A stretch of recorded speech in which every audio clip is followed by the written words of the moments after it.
We are live on another episode of the Triangle Tennis Podcast. I am here, as always, with my co-host, Dr. Matt Hanauer. Matt, how are you on this lovely afternoon?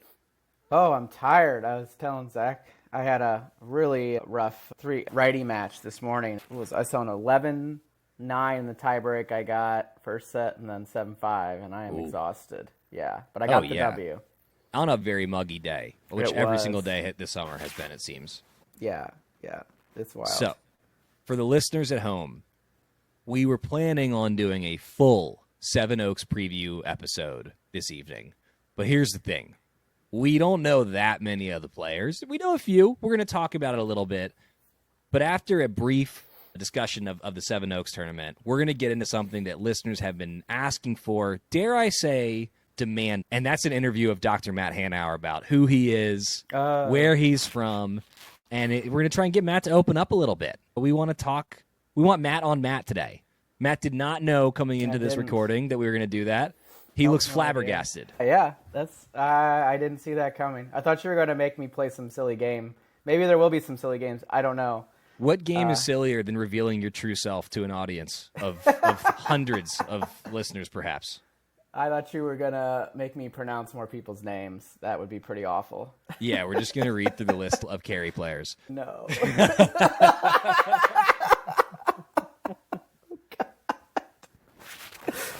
Look, you're a Midwestern. There are tons of Polish names in the Midwest. Oh, yeah. Let's crack that can there, fella. Oh, yeah. All right, so let's start with the tournament. So realistically, Matt, I really only know players at 4-0 and 4-5. So do you mind if we keep it to that? Yeah, I don't know anyone at 3-5. I know a fair amount of people at 4-0 and 4-5, though. I think we all know the one seed at 4-0 and 18-plus men's doubles at the Seven Oaks tournament. It's Max Gregson, friend of the pod. Yeah. He is our attorney, which I'm allowed to say as long as I then follow up with saying he's not actually our attorney. But he is our attorney. He just isn't actually our attorney. Yeah. I am allowed to say that. Yes? He confirmed. Yeah, he confirmed that you are allowed to say we're his attorney as long as you say he's not his attorney. But yeah, that's going to be a great match. And then his partner, obviously, William, better known as Billy Clark, who everybody knows, especially on this podcast. He's a beast at the net. He'll smash it in your face and then say sorry afterwards. Is Billy a Midwest guy? Because he's got Midwest vibes in that he will torch you and then do a sincere and earnest and very kind apology afterwards. So he went to school in Alabama, or at least did his undergrad there. Okay, that is very distinctly not Midwest as far as... It's not, many people are saying. Many people are confirming that's not in the Midwest. You know what? Fact check us. Alabama, is it Midwestern? Yeah, I don't know. I don't have a map in front of me. Yeah, Max can look into that. That seems like something he's capable of. Yeah. But yeah, he went to undergrad in Alabama. I forget where he went to grad. I think he did grad school around here. But no, I think his parents just raised him well. Who's your money on in 4-0 at 7 Oaks? See. Anyone with Ezra is always tough. Yeah. He's really tough. Barry and Raymond is great. That's a lot of power there. That's a lot of firepower. I think whoever loses that match is going to win the consolation bracket. That's the safest bet of the tournament because there are 4 good players on the court there. Yeah, I agree with that. Yeah. Who else do we have? So Brady and Dan could be fun. So they are I would love to see them play Raymond and Barry because they're like the opposite. Yeah. They are retrievers. They are both in great shape. They get everything back. I would love to see them play Raymond and Barry and see how that goes. And then you've got Brett and Sergey. Oh, go ahead. So I actually am going to put my money on Brett and Sergey. Okay. I think that they're going to win it. Yeah. Both are fantastic players. Both are very consistent. And also, I have been Brett Comptoned, and anyone who's played a 3-setter with Brett knows what it means to be Brett Comptoned. Yeah. He will run you into oblivion, and he is a super, super nice guy. He's not going to crush the ball, but he's got good angles, and he can hit them from anywhere on the court.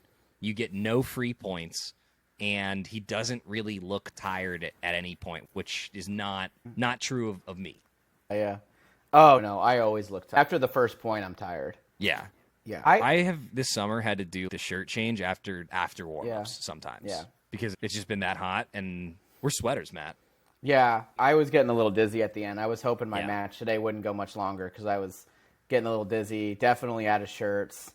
I'm out of the brace today, but I had my brace on today earlier, and my hand looked like it came out of a pool.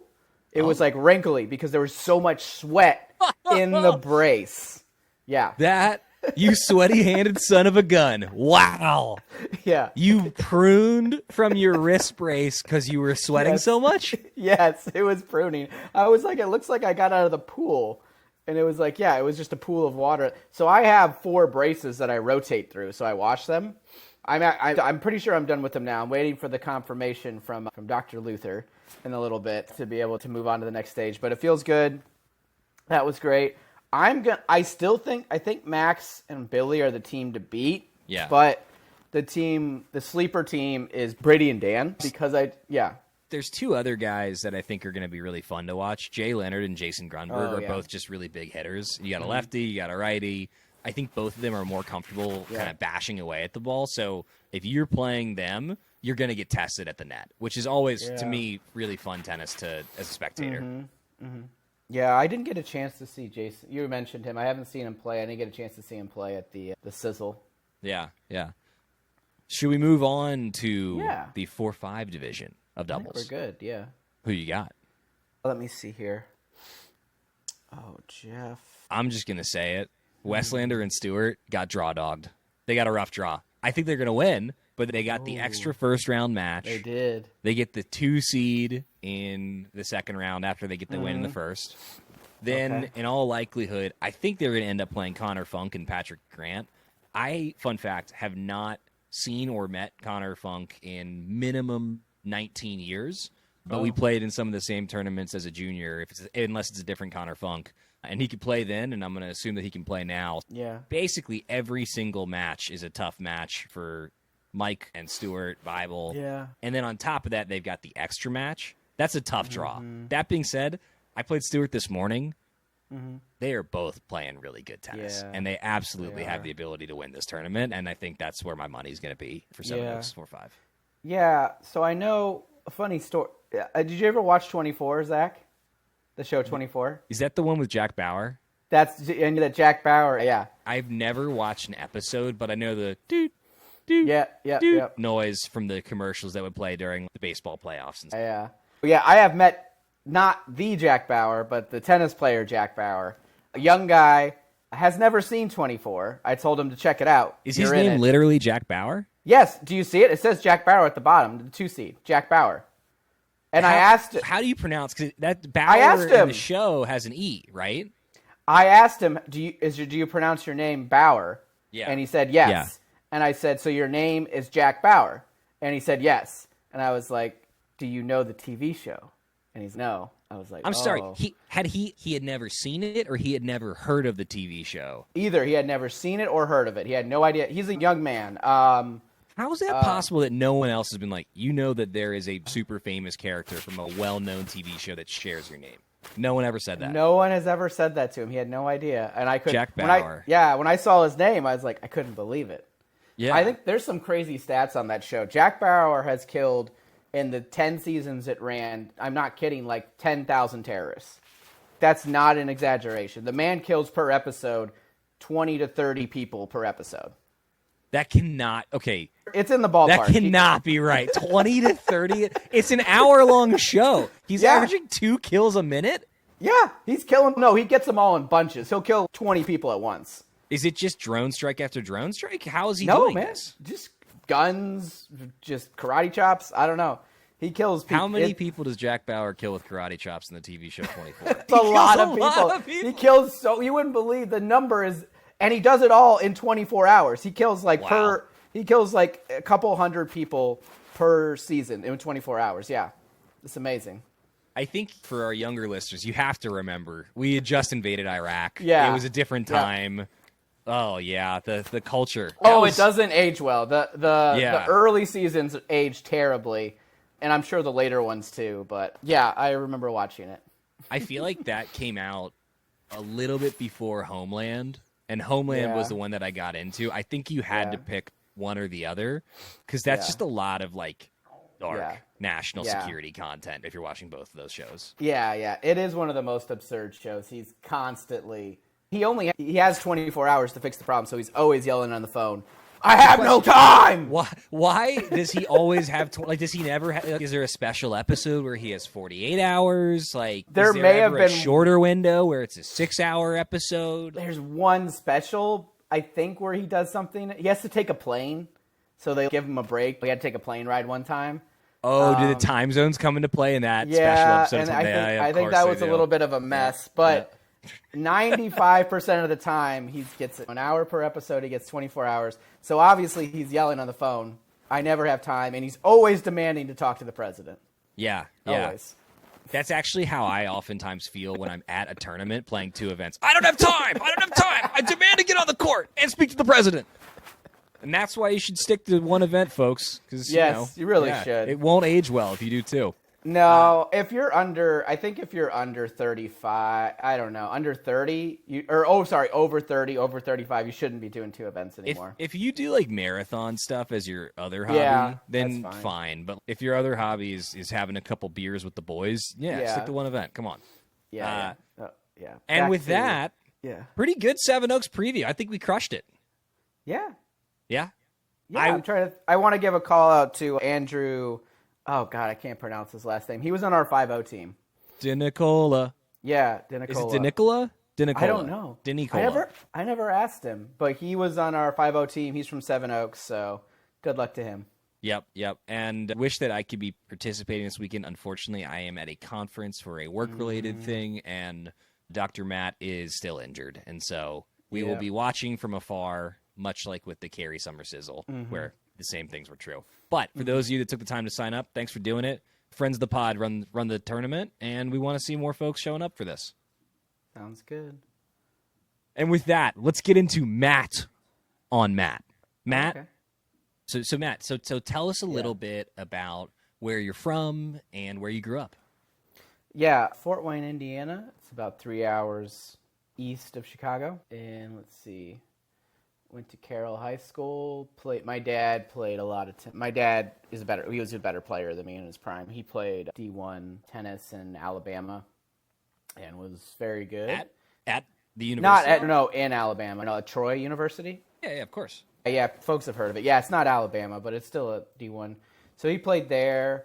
I forget what he played, 2 or 3, but his game is significantly different than mine. So what's his game? It couldn't be more opposite. He's a serve and volleyer.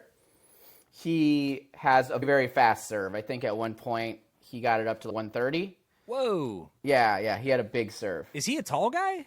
That's 6 a big foot. serve. He's 6 foot. So not tall, but that's tall. a big serve for a 6-footer. Yeah, that's serve bot speed right there. That was his thing, was the big serve and volley. So it just couldn't be any more different from mine. Yeah. And so he was your coach, yeah? He was my coach until junior year. So I didn't really start playing until really my junior year is when I got serious. I played some tournaments, but I wasn't very good. Yeah. And we played a little bit, but I didn't take it seriously. I think freshman year I had played enough and I was good enough to make varsity, and I started to play more tournaments. Sophomore year, same thing, I was good enough. And then junior year, I got my fitness in order and started eating clean, doing stuff, lifting, exercising. And then we also got a different coach because my game just wasn't compatible with him. And then we would also argue all the time. Yeah. So I think it's a pretty normal yeah. parent-child relationship as a teenager when one's a coach. It just leads to a lot of arguments. Yeah. Yeah, it wasn't working real well. And then our games were just too different, so it just wasn't. Yeah. I just wasn't gonna be a serve and volleyer. I didn't have the flat serve, but he did teach me the spinny serve. Yeah. So that's where he taught me that early, and I had that throughout my career. I've always had that. And then he met a guy named Brian who played on like some Challenger stuff. And I forget where he met him. I think they both sell insurance. And he met him, and then he coached me my junior, senior year, fixed my backhand a little bit, and then just some more strategy at the baseline because my dad, more than 2 balls at the baseline was too many for him. Yeah. Were you always a one-hander guy, or did you ever flirt with the two-hander? I think when I was really little, I had a two-hander. Yeah. And I forget what happened. it just gave up. I only sliced the ball until, actually I sliced the ball all through college most of the time. I didn't really, high school. Yeah. I never really came over it until I started back up again, actually here, and then I started hitting over it. But I had it in the arsenal if I needed it, but I mostly just sliced. Yeah. So you have a PhD in data science, and I don't feel like I'm dropping any spoilers. We've talked about this on previous episodes. Were you always academically inclined? No, I was in the bottom 10% of my high school class. That's really bad. The only A I ever got was from sometimes you could do these classes where you go and work, and I worked for my dad, and he gave me an A, and I just played tennis the whole time. I'd like to know what the name of that class was, and I'd like to know how I can take it as an adult. Yeah, it was absurd. Study? Yeah, something like that. I only had to go to school my senior year half the day, and then the other half I just went and hung out and played tennis. It was wild. I don't know how we got away with it. Okay, so that feels as much like a kids of a certain age dad idea that I've ever heard. What did Mrs. Hanauer have to say about that class? Was she supportive of this as well? As long as I got an A, I don't think she cared. My grades were so bad. They were terrible. It was... Yeah. I think around 6th grade they started dropping. And then they never got any better. And like I said, it was bottom 10%. To play tennis, you couldn't have more than one F. Right. So I was always flirting with that. I always had one F and then a D-. And I swear to you, my tennis coach was also my math coach. That was not my math coach, my math teacher for several years. And I always tell people, I'm not very good at math, but when you flunk every single test, I don't understand how you get a D-.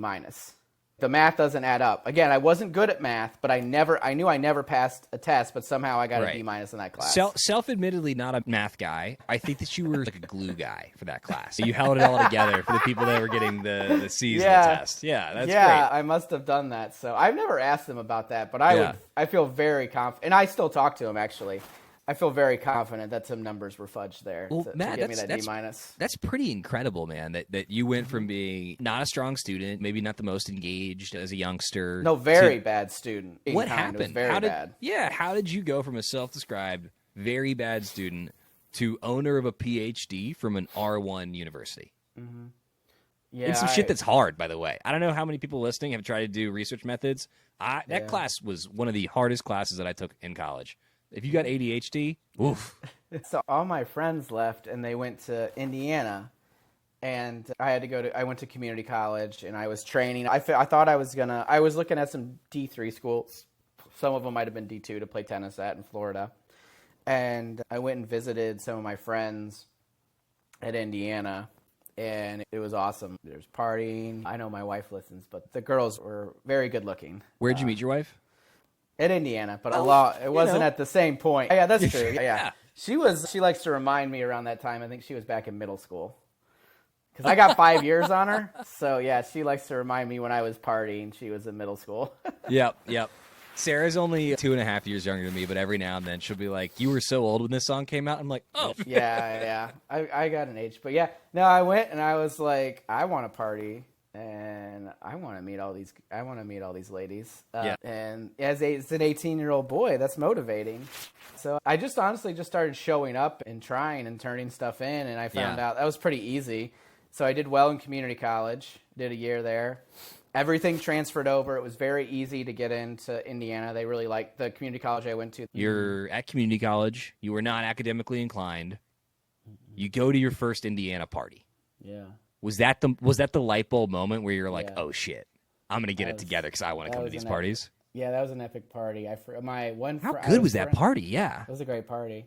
We went to one of my friends, Sabrina. They had a big house, and there was 10 girls in this house. It was huge. It was 4 stories. I would end up living in that house eventually. That's the future story in a second. Chekhov's house. Oh, what? Chekhov's house.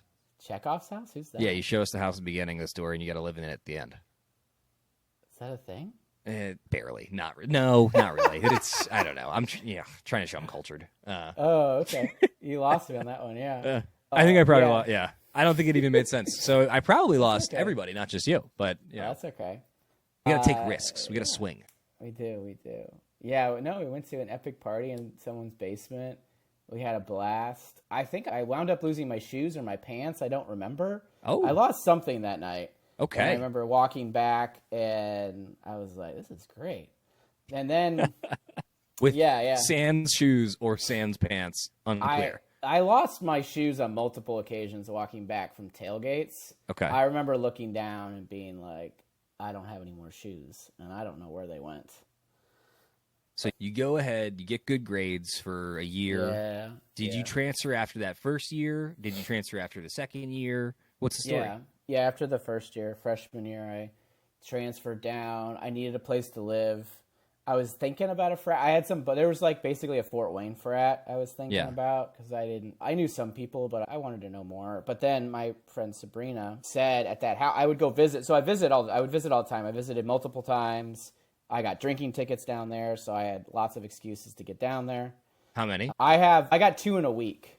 So that's I a feel good like week. That's my thing. Yeah. Yeah. I got one in Fort Wayne. I had a party. I forgot. I do have to tell my story of my epic party I had my freshman year. So wait, are we about to hear the Matt Hanauer Project X story? Yeah, this is actually that's exactly what happened. Just so everybody knows, the movie Project X is loosely based on this party. And with that, I'm going to shut up. Yeah, no, so the story's pretty good. I met this girl and I wanted to impress her. And so I threw a huge party. And this is right when Facebook started. And so none of the adults were on it. So I just put an open invitation to my house. For our younger listeners, what year was this? 2008. So 2008. 2008. So Facebook had just started. It was like TikTok now, where there was like no adults, or I'm not on TikTok, but I'm trying to make it was kids in Farmville. Yeah, under the age of 30, almost exclusively. Exactly. So I posted basically an open invite to anyone who saw it at this huge party, and I invited this girl, and we had a DJ. We must have had multiple kegs, and my dad's basement's pretty big. It's 10 feet. I used to be able to hit on a wall down there, tennis balls. Yeah, there was plenty of room. So people start showing up, and then I get a text. The girl I wanted to come isn't coming. So I got real sad and just kept ripping shots after shot after shot after shot. What was the why? Did she She was busy or something. I don't know. I don't remember. I had like 10 or 12 shots at that point. Yep. The next thing I remember is I'm in my bed. My buddy Ben comes to me, hands me the phone. He goes, "Your dad's on the phone. Someone brought a gun. Someone's in the hospital. Several windows are broken, and like your dad's on the phone." And he's screaming at me. And you got to remember, at this point in time, it was still unlawful to shoot somebody. So that was a big no in 2008. Yeah. So, it was wild. So multiple windows, broken doors. He's screaming at me. And I'm like, I don't know. I blacked out. I just woke up. What time was it when your dad's yelling at you on the phone? 1 in the morning, 2 in the morning. Yeah. And I just was like, I don't know what to tell you, man. I don't. This is the first I'm hearing of it too. I don't know. Apparently, the cops came and people were like running across the pond. I think the ice was pretty frozen, but I don't know. People were hiding in the woods. People were hiding in the attics. It was a mess. I still hear people who were at the party telling me where they hid and what happened, because I don't know who was there. There was probably 150, 200 people there. What do you think the actual number was? Like if you gun to your head, what is the number of people that you believe really attended this party? 120. There's so many. A lot of people. That's so many. Of people. Yeah. We have 5 or 6 acres back there, and the house is pretty big, so you could fit that many. But yes, it was wild. I did end up dating that girl for 3 months, so it worked out. But there we go. We called it Matapalooza because Old School had come out recently. Yes. So Mitchapalooza. That's right. Mitchapalooza, so we called it Matapalooza, and it was on Facebook and everything, and it was great. If we're talking about stuff that was really cool and fun in 2008 that hasn't aged well, Old School, it's not like the top of the list, but remember back to the opening scene or opening sequence, who Mitch sleeps with? Mm-hmm. It's a big old no. It was a big old no then. It's an even bigger no today. Yeah, exactly. Yeah, unfortunately, some of those haven't. So most of the Will Ferrell scenes, from what I'm remembering in my head, seem pretty fine. Like streaking in the quad is still totally cool. Not an issue with that. I think that the evolution of going from a teenage boy to a young man or youngish man at this point is Will Ferrell's character was awesome when I was a teenager, and now I rewatched the movie a couple years ago and I was like, oof, get it together, man. Yeah, exactly. Yeah, yeah, like, we like, do some idolized him chores. that. Yeah. My favorite scene from that is when he's talking about how he has to go to like Bed Bath & Beyond the next day and everything. I was like, yeah, that sounds great. I'd love to do that. I would love to do that. Isn't that like movies for your childhood? I remember watching that when I was 16 for the first time, being like, that is impossibly lame. I can't imagine a less cool statement than my wife and I are going to go to Bed Bath & Beyond. It's going to be a nice weekend. Yeah. And now, I will be visibly excited getting in the car if Sarah and I are doing that. Like, yeah, ours is Costco. Like, we get really excited to go to Costco, but that's the same thing. It's the same concept. I remember, when I was 16, I was like, what a fucking loser. Yeah. All right, so you get to Indiana. You graduated with flying colors, and I know this because you got into a PhD program. Mm-hmm. When'd you meet Jody? I met her in my first year of my PhD program. So that was, I forget when, 2016? Yeah. So that was after, so I did my undergrad. And then I did my master's there, and I lived in that house with 10. It was 8 women and one dude. And you were the one dude. There was 2 dudes. Sorry, so it was 8 women in the middle. It was a 4-story house. Me on the bottom, and then my buddy who I just talked to today. He just reached out to me. He's great. Yep. His name's Dave Eagleton. Is he a podcast listener? I'll send it to him. I told him I did a podcast. He's about to be. He lived up in what we called the Eagle's Nest.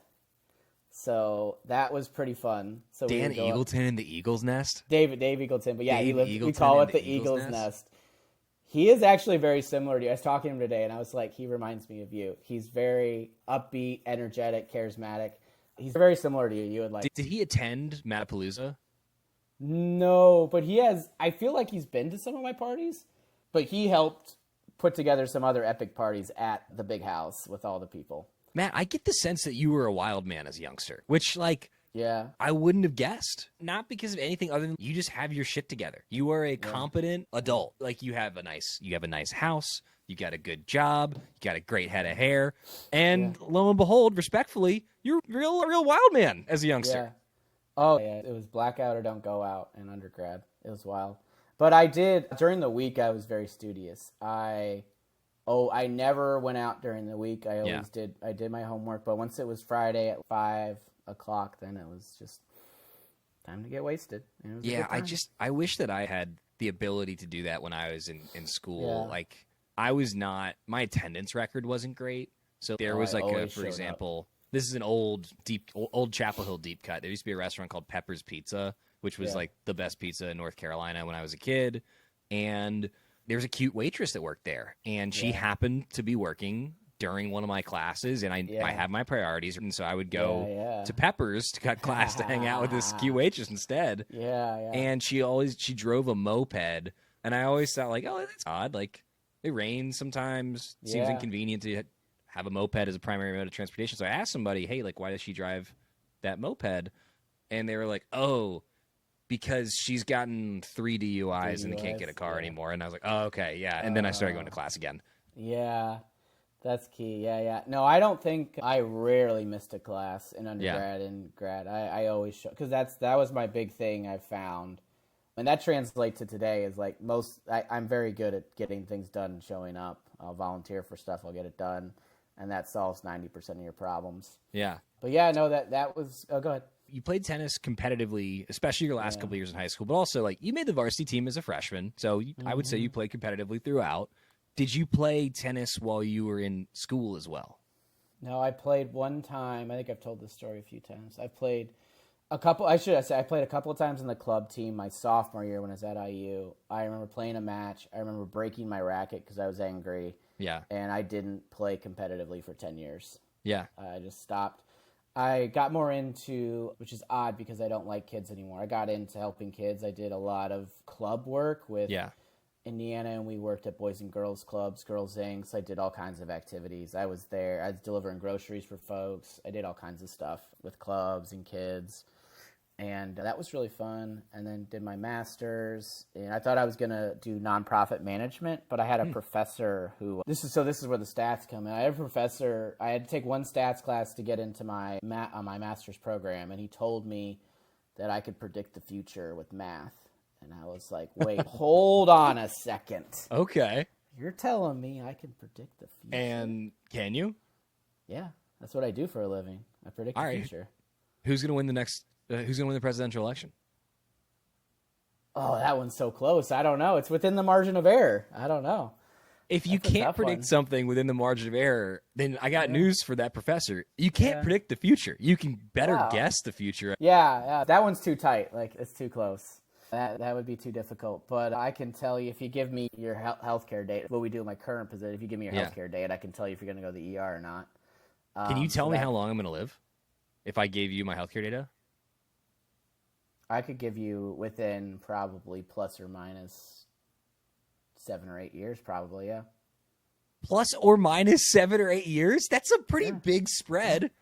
Yeah, I mean, it's better than not knowing. It says, I could either make it to 84 or 68. All right, maybe I could get it with plus or minus 5. Depends how much data I have. If you get the decade, I feel like that's pretty good. Yeah. Hey, so if you're listening at this point, send us your healthcare records and data, and Matt will play a fun game called How Long Are You Going to Live? Isn't that great?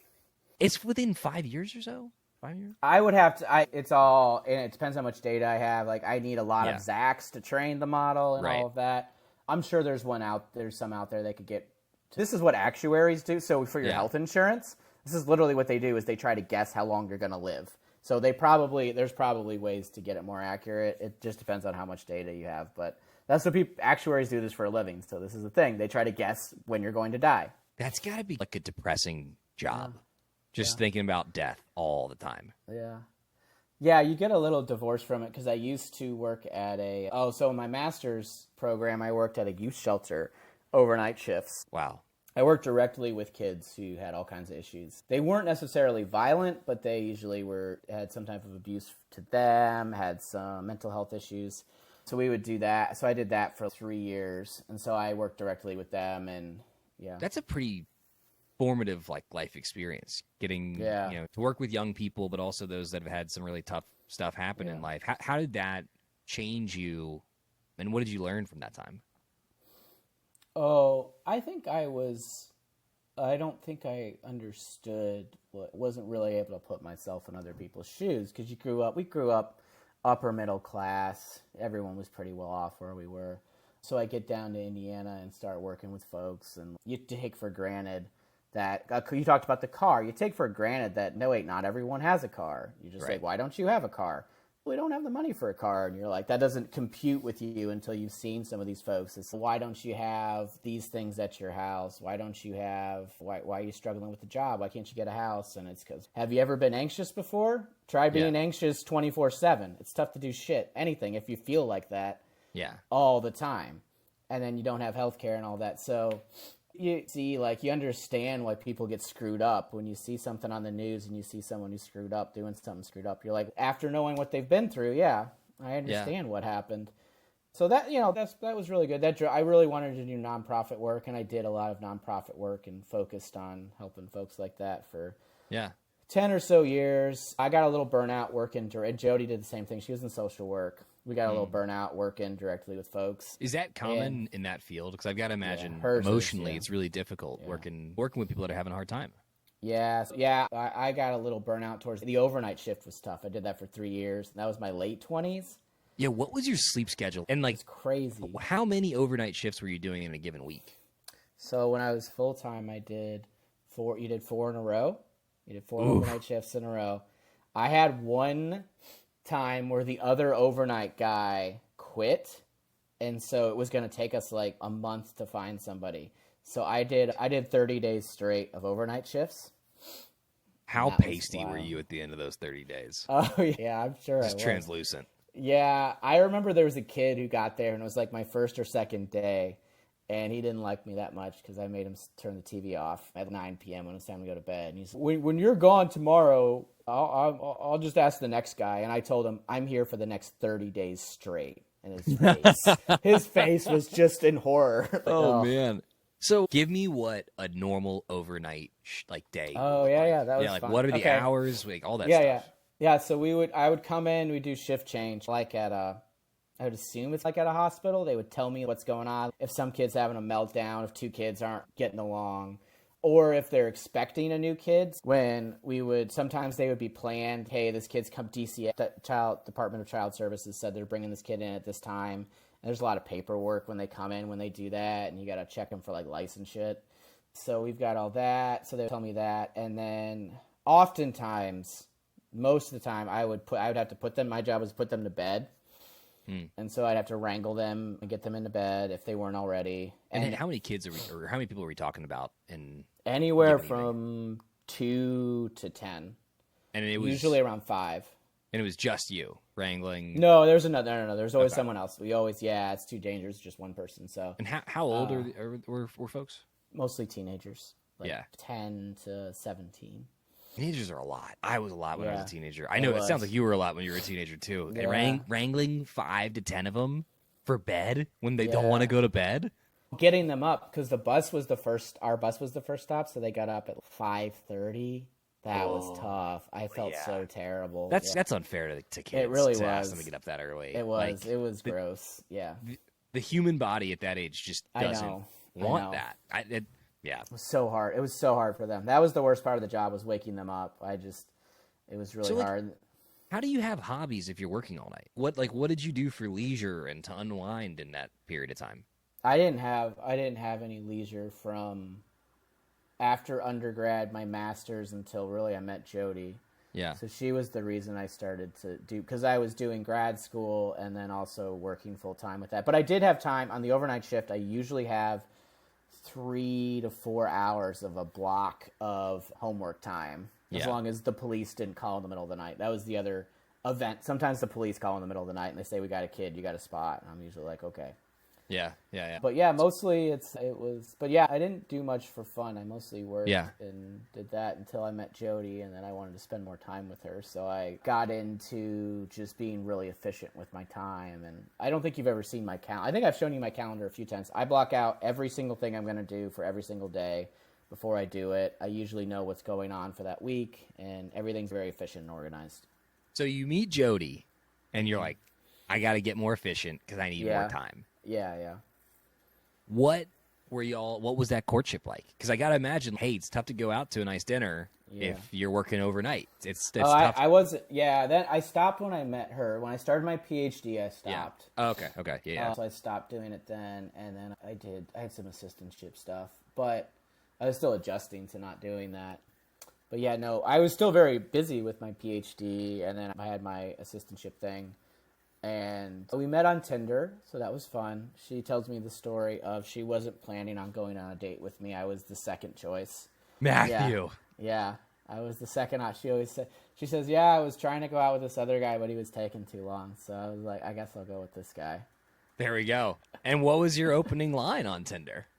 Something about Jon Snow. I have my little Jon Snow guy here. Because this was back, again, more context, back in Game of Thrones day. Oh, yeah. That's Jon Snow, all right. It was the season when they supposedly killed Jon Snow, but everyone knew he was coming back. Yeah. So it was like around that time. So I had something about Jon Snow's not dead or something.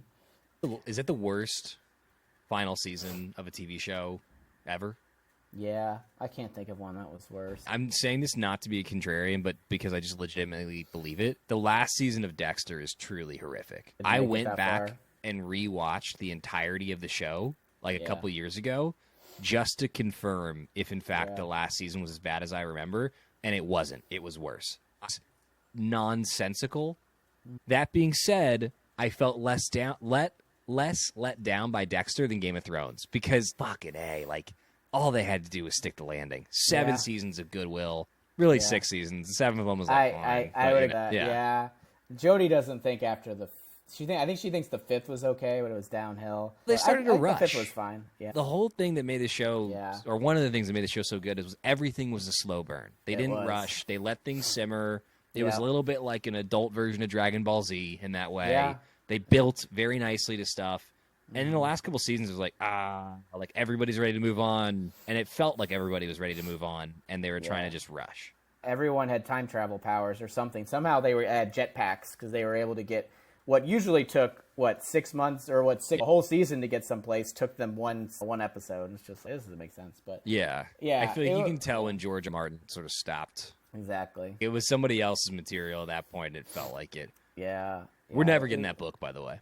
No, it'll never come out. Yeah. But All it right. was, yeah, this was like prime Game of Thrones. This is what everyone. So I had my Game of Thrones stuff on there, and yeah, we went on a date to we go to Anatolia. It was a Mediterranean restaurant. So in Bloomington, they had a whole street that was just restaurants from different countries. That's They must really have cool. had 10 of them. Yeah, it was great, and I had never been there to any of them, and I've been at Indiana for almost 7. I don't know, maybe 6 or 7 years at this point. So we went to that. Went well. We went on a couple other dates. I think like the second date was pretty funny. I gave her a cup of water but I forget. I gave her a cup of water and then she tried to drink it and threw it on the ground. I was like, "What's wrong?" And she said there was a spider in it. And I gave her a cup of water with a spider in it. I didn't even realize it. I had no idea. That was not a move. That was not a pickup line. That was it didn't happy go accident. well, yeah. Yeah. It didn't go well. It ended up working out. It ended up working out, so that was fine. But yeah, no, so that went well, and then I think we moved in. Maybe after a year and a half of dating, I moved into her place because my place was a mess. Are you a Brooklyn Nine fan? I wasn't because I thought it was propaganda, and it is, but it's very funny. Sarah recently got me to watch it, and we are deep in episode, I think, 7, which I believe is the final one. Andy Samberg is fantastic. Yeah, like it's a good show. Like I was a snob in that I was like, oh, I don't like it's network television. Stupid. I was a big dumb idiot. I was wrong about all of it. The Office, great. Parks and Rec, great. The reason that everybody who watches it likes it is because it's really good, not because you're like a lemming. It's just really fucking good. It's real like in Brooklyn Nine-Nine, it's not quite The Office, Parks and Rec, 30 Rock caliber. It's one rung below that, which is to say it is an excellent program. Yeah. I like that in Parks, but anyways, the reason you like all those shows is because it's the same guy who creates it. His name is eluding me now, but there's all those shows you just listed, the same guy created or was very involved with. Yeah. But there's an episode where Amy and Andy Samberg, no, his name's eluding me in the show, are arguing about who's Jake Peralta. Jake Peralta. Oh my God, how could I forget that? Amy and Jake are arguing. And Amy has the nice apartment and the nice bed, and Jake has this absolute disaster. And like they make a joke about a towel that it's always wet. I had a towel that was always wet. I had my bed. I never had a bed frame until I moved in with her to hold up my TV to keep it from moving. I had cubby big plastic tubs. Okay. I flipped over, and then I used books from the library to prop up the TV. So when you say you use books from the library, do you mean library books that you didn't return? I did return all. I returned every single one of them because they said you couldn't get your degree without it. And I read all those fucking books. Every single one of those that stacked up, I read all of them. Did you have to pay overdraft or overdue notices? No, at our library, I could pretty much keep them as long as I wanted. I would have to hit the renew button, but I would go and hit the renew button, especially during my PhD. I kept 70 books. I must have kept 70 books on me at all times. So you had the Jake Peralta, the classic, like, I am a young man who still has some growing up to do apartment, and Jody had not that. She had the nice apartment. We didn't get into an argument about it. I was like, no, we're going to move into yours, obviously. My apartment's a dump. I spent the bulk of my 20s sleeping on air mattresses, so I can't talk. I get it. Okay, you guys met. You finished your PhD program. Mm-hmm. How the heck did you end up in Durham, North Carolina? Yeah. So she finished up her master's. I still had it. You never knew when you were going to graduate. So I still had some time, but my current employer said that I could work remotely. They didn't care. This was in the middle of COVID too, but we were like, we got to get out of Indiana. Bloomington's great. If you're ever going, if you're ever driving through Bloomington or it's not way out of your way, I'd highly recommend going. But Indiana's not anywhere in Indiana. It's not really a place you need to go to. But we had been there for almost 8 or 9 years at that point. And then we just looked at all of the things we wanted. Like, I never wanted to see snow again. We wanted somewhere warm. But, yeah, I was completely done with snow. Anyone who's lived in the north, it's just, God, is it awful. Hey, you don't have to live in the north to not want to see snow. I'm not about that cold weather, man. I get it. It's terrible. I'm a warm weather guy. It's absolutely terrible. So we were done with that. We wanted a place. We liked the college town, so there's like several colleges here. So we did that, and then we liked that we could go to Asheville we're not big beach people, but we had access to it. And then we wanted to be able to buy a house in Durham at that time, at least when we was still relatively affordable. So Yeah. we packed up our stuff, packed the pets up. Never been here. We were supposed to visit, but COVID canceled it, and we just said we're doing it. And we just packed it up. What did it feel Didn't like know anybody. to be just starting totally fresh, just you and your partner, and not knowing a soul? You didn't know a single person. No. It Was fun. it scary? I think we were ready to go. It was a little scary when we got here, and we were like, uh-oh, we make the wrong... Because COVID, it was still a little scary everywhere. Yeah. It was nice because in Indiana, it's cold. You don't want to go outside. So we were able to go out during COVID here all year round.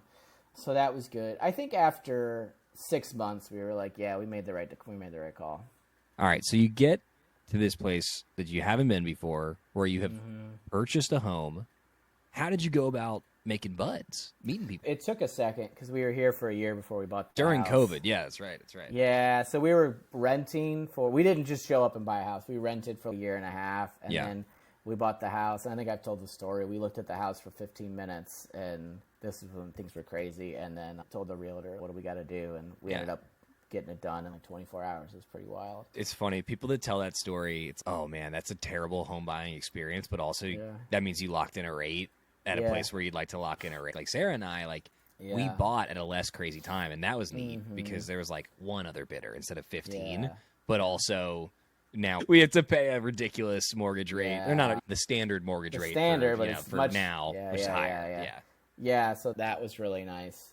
So we did that, and then once I finished my PhD, or was like I successfully defended. I was like, okay, I'm gonna get back into tennis because it'll be fun. I want to meet people. And I joined. I forget. I think it was in Raleigh because it was like mid-season and somebody had a team. So I go to one practice. First practice. How'd you get to meet them? Like, how'd you find? Just go on to UST. I went on the available player list. Yeah. Yep. Just went on the available player list. Put it in Durham. So Barb is from, and she went to IU, or I don't know if she's from Indiana, but she went to Indiana University. So I messaged Barb, and she hooked me up with some people. And then I went to one practice. I played for 5 minutes and pulled my hamstring and was out for the season.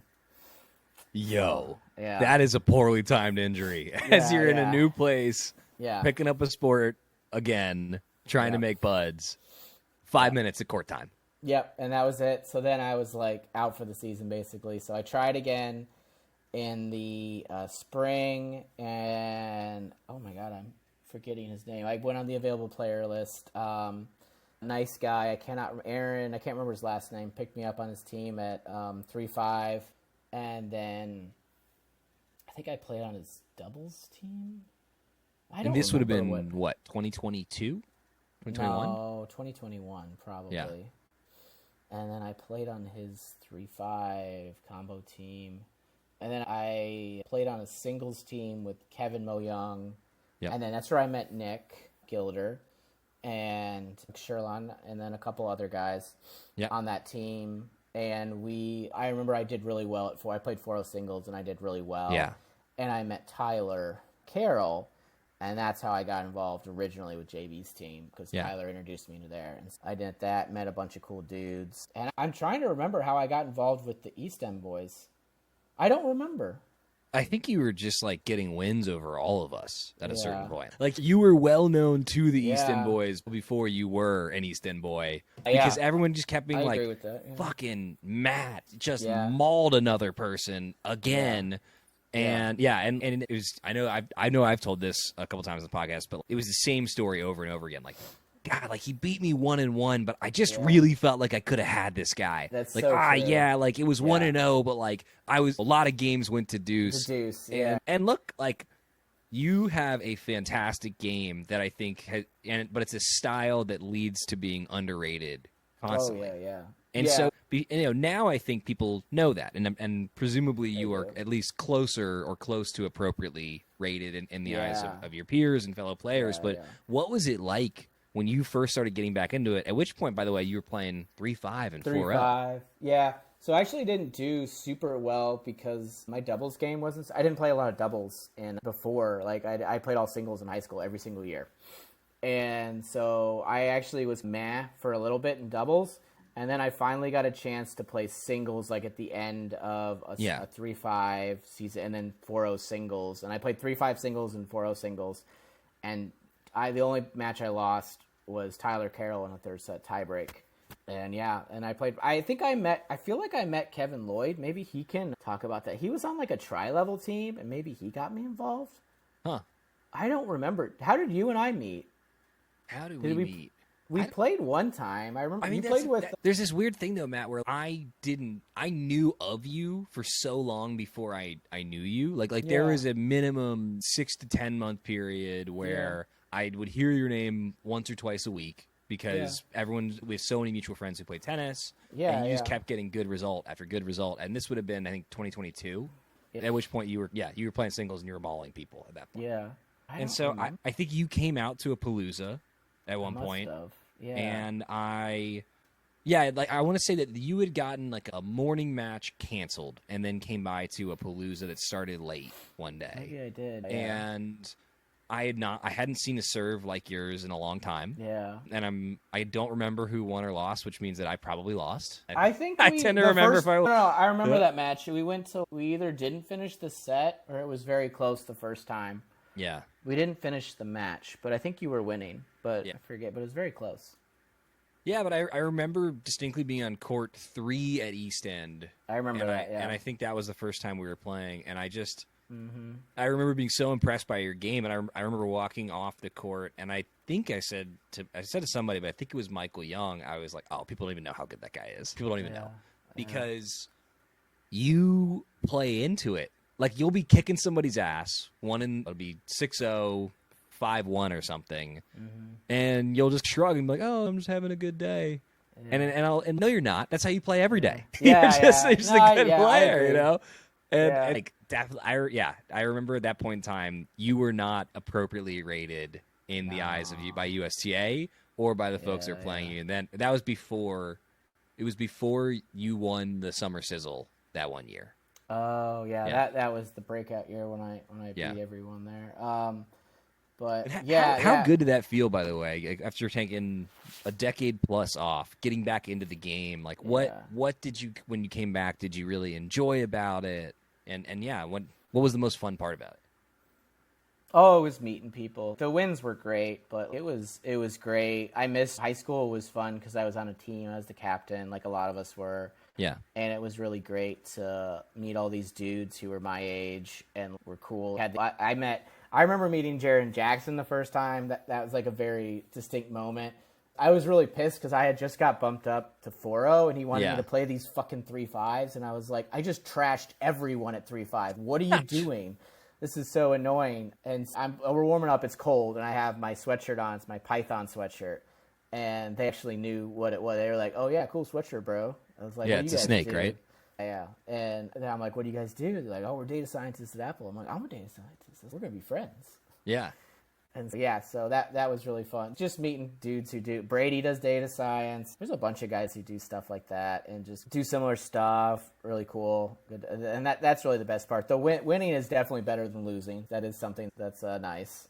Yeah, no, I tend to agree, though, where it's like tennis is great. It's a great hobby. It's a healthy hobby. It's active. It's a lot of fun. But at the end of the day, it's not really just about the tennis. In fact, it's primarily about other stuff than the tennis, to me. Is that how you feel, Matt, as well? Yeah, I think what is my exercise? The exercise is very important. Having fun, meeting friends, and then winning's like third or fourth. If you give me an option, Matt, would you rather win or lose? I'd rather win. But the other things of meeting new people, making sure it's tough captaining with. You want to make sure some people want to win, some people are want to have fun with their friends, so trying to balance, that's more important to me than just trying to always create a winning team. Sometimes it's fun, the pickleball team I'm putting together, I am trying to win a golden pickle. Like, I want to win. When you say you're trying to win a golden pickle, is there a literal golden pickle involved in pickleball? So I don't know. I still haven't picked up paddle, so I don't know. In tennis, if you win a national championship, you get a golden ball. So I don't know if there's a golden pickle, but if we win, I'm going to purchase a golden pickle for everyone, and we're going to have a golden pickle, and it's going to say Pickleball Champions. Okay, I'm just going to throw this out there. What's your home court for this? Piney Woods. Okay, buy an extra golden pickle when you win a natty, Yeah. and I'm not encouraging vandalism, but I am encouraging you to super glue that golden pickle to something, because at Yeah. that point it's more difficult to remove it and more expensive Yeah. to remove it than to just Yeah. leave it. And that's how you leave a legacy, by super gluing your golden pickle to your home courts Yeah. for your national championship winning pickleball team. I will probably have to do that, but yeah, sometimes it's good every once in a while if you have an opportunity to take it, but it's not something that needs to be done every time. Vandalism? So. Oh no, vandalism is always a good idea. The winning teams, but yeah. There's young Matt coming out. There we go. Yeah. So when I think, like you said, like it's a balancing act, right? It's not just about winning. Of course, like everybody, want to win to a varying amount. As a player, that's pretty easy. You just sign up to be on a team with a captain that has a more or less similar vision. As a captain, I gotta imagine that's tough, because you have to go recruit a bunch of players that might have similar ideas but not the same. How do you, one, what's the first season that you captained, and then two, how do you balance the competing needs of players on your teams? Yeah, I captained a tri-level team way back in the day, and that was just people who wanted to play. We actually ended up winning the league and going to states. There was only one other team, and we just happened to beat them. So if people come over to my house and they see all the Kinston koozies, that's from states. I don't know why. I picked up 2 to-go packages, and now I have 20 to 30 Kinston koozies. We should do some kind of contest for listeners where the prize is a Kinston koozie. Yeah, you can have a Kinston koozie. I still have 20 to 30 of them. If you subscribe and you tell us you subscribe because of this, Matt or myself will personally drop off a Kinston koozie. Yeah, I'll give you a Kinston koozie. They're great. Yeah, that was the first time, and then I didn't captain that much. Spencer's told the story. Like when I captained on JV's teams, I mostly he liked to do the work, so I just let him do it. And then really these last couple seasons, I actually did more like captaining. But I almost always do it with Spencer. And when we have teams that we have so many players and we divide them, sometimes I'll do it without him. Yeah. But generally I do it with him, and it's definitely helpful to have you on a co-captain. Is it more fun when you've got a co-captain that like really and truly shares the responsibilities with you evenly? Yeah. I enjoy it more because we can go back and forth, and it's just I do stupid stuff, so it makes fun for it. What do you and Spencer do when you guys have like a difference of opinion about the lineup? Like, how do you settle something like that? I usually go. So he usually gets priority on lineups because he spends time in trying to he knows the players more. He thinks about that more. That's something he's really into. So generally, when there are, which is pretty rare, I go with his. But most of the time, it's like who's available. Yeah. And getting people. Yeah. So I think we had a discussion the other day. Like for one team, we may not be putting out the best lineup, but we're not going to win the league, and we want to make sure everyone got 3 matches. So that was something where we went back and forth, and I was like, let's make sure everyone gets 3 matches. We're not going to win. If we had a chance to win, then maybe we would do things a little differently, but it's not happening. We're not winning the league. Yeah. Do you enjoy it better when you're the captain of a team playing or when you're just a player? No, I'd rather captains. I don't want to deal with Make the case for captaining. We've got a lot of listeners who are players. We don't have that many that are captains. Mm-hmm. Why should they do it? You get to, because then you get to play all the leagues you want. I want to play every single league in every single area, and I don't have to rely on anybody else to do it. So I'm guaranteed. You can always make a team between the East End boys, people on the available player list. If you ask us, we'll know other guys. If you want to captain a team, we cannot guarantee victory, but we can guarantee you enough guys to fill a squad, like no matter what, if you want to captain. Yeah. And so then you just get to make sure you play all the teams you want. You get the people you want if there's certain guys you want. You get to set the schedules. You get control of all that. And I just prefer it. It's easier. I don't mind sometimes I'm on a max team and he's captaining, and that works. And that's cool, and I enjoy having him captain, but I usually prefer to captain. Yeah. Did you have a favorite tennis player growing up? Just going back to your origins. I used to watch when I was little. I think like most guys our age, like I liked Andy Roddick a lot because when I was in high school, that was his prime. Yeah. So that's when I think he won his U.S. Open when I was in high school. So probably Andy Roddick was probably my favorite. but I don't think I watched more than I do now. Yeah. I did get to see him play in Indianapolis along with Pete Sampras, so that was pretty cool. It's unusual for a tennis player of your caliber to not watch more pro tennis. Or have you ever thought about getting back into it? Do you No. do you not do you not enjoy watching it? What's the why? I'd rather just go play. Yeah. hang out. I would rather watch one of your guys's. I'd rather go and watch one of your guys' matches. I do prefer playing. If you give me a choice, Matt, do you want to go watch your friends play or do you want to play? I'll choose me play every time. Right. But if I'm not doing anything that night or it's a big match, I will take a night off or go watch your guys' match. And I really enjoy it, especially for the big matches like the other match you had the other day. That was really fun to go watch everyone and get into it. Like most of the people were up by the picnic tables, and you couldn't really hear us. And I was like, I can't do this. I got to be close. I got to be in there. I got to be cheering them on. You guys could have been so loud and on the fence, and I wouldn't know anything. When I'm in a flow state, nobody else exists. I got to be close and encouragement. So I really enjoy that. But no, I won't. I don't have any interest. Yeah. I just love IU basketball, and I was telling you, I got to go watch. They have what a good segue. Oh my gosh, what a segue! Tell the people, Matt. Have you ever been to a concert where half the band is still around and like I can't think of it, like you go to Grateful Dead. I don't know my bands very Sublime well. with Rome would come to mind. Yeah. You know everybody knows what I'm talking about. You go and half the band's there. The Chili Peppers if Frusciante's doing whatever it is that he's up to when he's not in the band. Yeah, so that's the situation. There was a tournament in Indianapolis. They're actually playing in a little bit here where they got a bunch of alumni players together. And they had all these alumni players, but then they had a few ringers they threw in there just to make sure that they won. Yeah. Just some random dudes they found, I guess they played with. But that was something special. I had my favorite basketball player of all time, Yogi Ferrell, was there. I got to meet him. I got pictures with him. Oh, yeah. So that was, and I sent Zach a picture. This guy is like 2 to 3 inches taller than me. He's about as tall as my dad. He is 6 foot. He's not, they'll list him as 6'2". This man is not 6'2". He's 6 foot. Yeah. And he played in the NBA. And it's just like, to see a small guy like that go to the NBA is just incredible. Speaking of young men perhaps misrepresenting their height, how tall did you list yourself at on Tinder? 5'9". I didn't. Jody doesn't think I'm 5'9". I am 5'9". Yeah, that's not an exaggeration. I'm not exaggerating. He might be 5'10" for all we. It's been a while since I've been measured.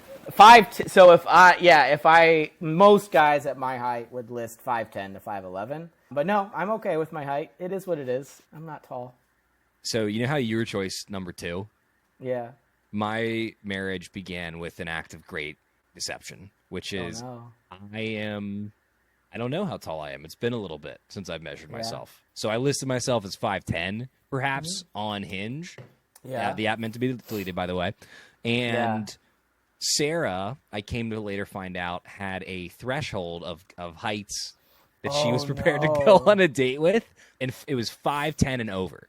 Wow. And there is some data to suggest that I am perhaps not out of shoes 5'10". Yeah, and so if I had not begun, if I had put my actual height, who knows? I'm a single guy looking for love still. Oh, wow. I didn't know. And it's not to say people should lie about their heights. I'm just saying Sarah is the greatest joy in my life. Mm-hmm. And if I hadn't lied about my height, I don't know that we would have met. Think about it. I don't think. When was that? Because I don't think they had those filters on Tinder. I don't remember having those filters on Tinder. I think it was like an unofficial filter of just wasn't going to get the. And I know that Sarah meant this because maybe this is something that you and Jody did when y'all first met. Like you go through somebody's old social media when you first start dating or seeing somebody, just to see what's there. Make sure there's nothing crazy. You don't want any weird stuff, any wacky political views, whatever. Yeah. And I scrolled back on Sarah's Twitter feed 2 weeks before we had met. And her post, she had a post that read, and I think this is verbatim, the last 4 guys I've dated have all been 6'3" or taller. I wonder if the next one will be. Oh, the next one? Short Kings for the win. Oh, yeah. Oh, wow, nice. Just you, me, and Yogi Ferrell, average height Kings, doing our best. Yeah, but it was, I brought that up because it does segue into, because they are not the young men they used to be. So the games have changed. Their games have changed. Not Yogi's. Yogi looks like he just stepped off the court from 2012 when I watched him. He was amazing. But Above the rest the of the rim? guys, he can dunk if he needs to. He still dunk? He can How dunk old if is he needs Yogi to. He Ferrell? doesn't. He's 31 because he's freshman year was my senior year, and I was there for when we beat Kentucky, which was a big game. But yeah, he looked like and he's still playing overseas. But the big thing was there was this old dude. I thought he was like 45 or 50, and then I looked him up and he was 50. He's 6'10", 50-year-old, and there was a great play where everyone's fast break, everyone's rushing down the court. The other team makes a layup, and I see Yogi just chucking the ball down the court, and I'm like, what the fuck is he doing? And that old man, he just never went back on D. He was like, nah, I'm good. I'm good. Yogi chucks it down, easy layup. Yeah. And I was like, that is what I came to watch. I want to watch my favorite players. There's one guy who takes a bunch of threes. And he like some days he would make them, but most days he would miss them. And I tell my dad. And what's the name of this tournament, Matt? The basketball tournament. That's what it's called. Oh, this was the basketball tournament. Yes. Okay, yeah. Are you familiar with this? Yeah, no. I went to the first finals of the basketball tournament in Las Vegas. Is also where it's 2017. There was a young artist named Cardi B who had put out a song called Bodak Yellow that performed at halftime. And I thought, wow, this person is utterly talentless. This has got one hit wonder written all over her. Man, was Cardi B has gotten much better at that. Yeah, you got to remember though, like early Cardi B was not particularly. I'm not good. familiar with her body of work, to be frank. Yeah.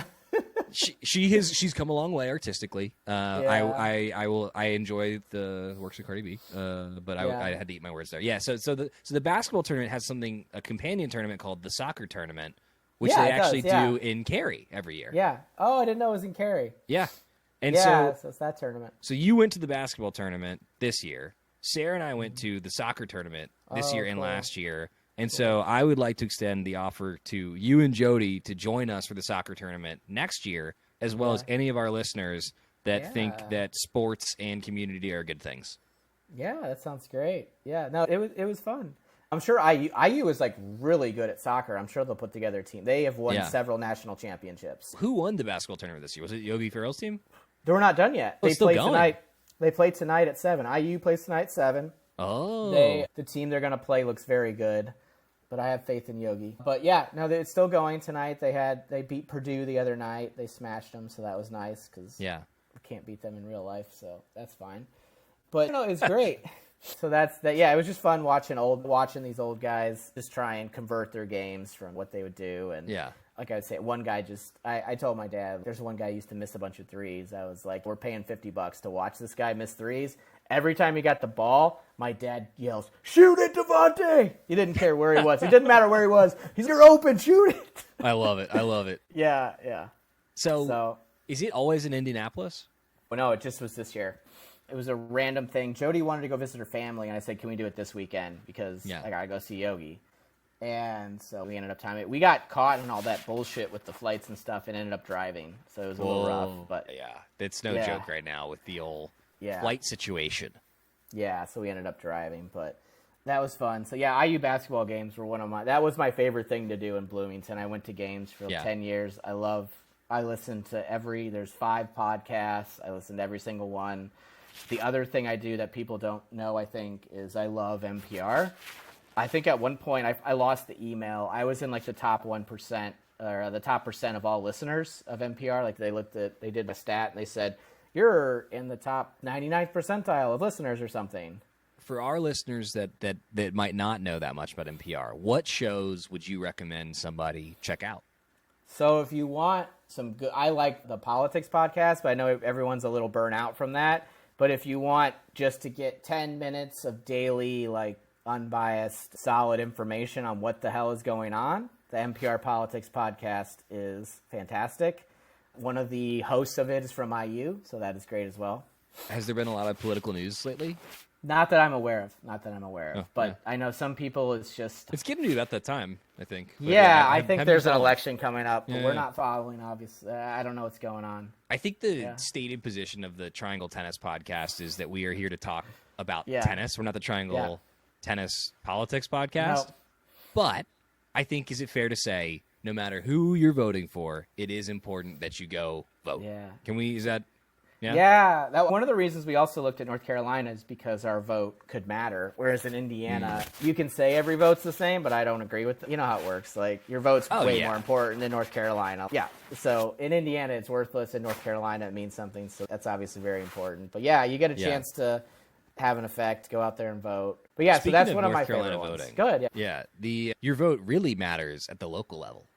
And there is a $95 million bond to increase funding to parks in Durham on the ballot this November. Yep. And many of the listeners of this podcast either personally use those parks or people that they know and enjoy and play tennis against use those parks to get better and to play.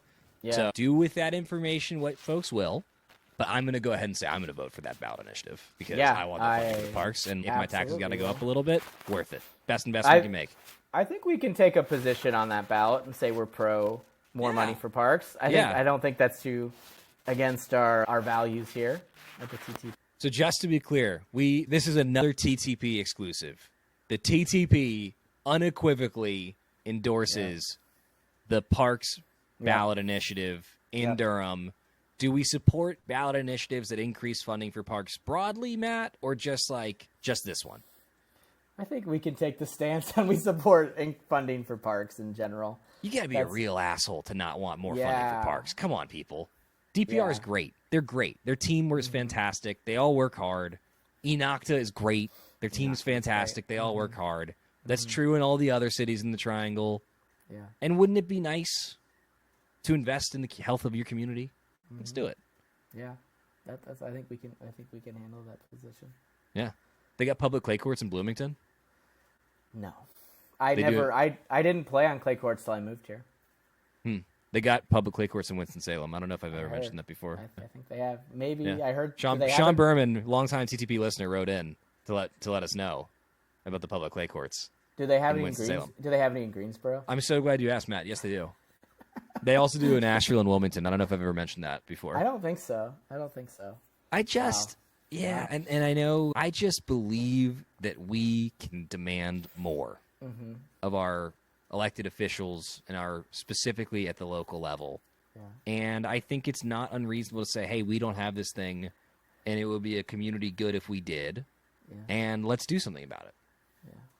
I feel like Carrie will the first people to get public clay courts will probably be Carrie out of the people in the Triangle. Yeah, I think there's a very real chance there. I could see it happening in Carrie. I think that I'm just not going to stop bringing it up until it happens here. I'm going to be so fucking annoying until we have public clay courts.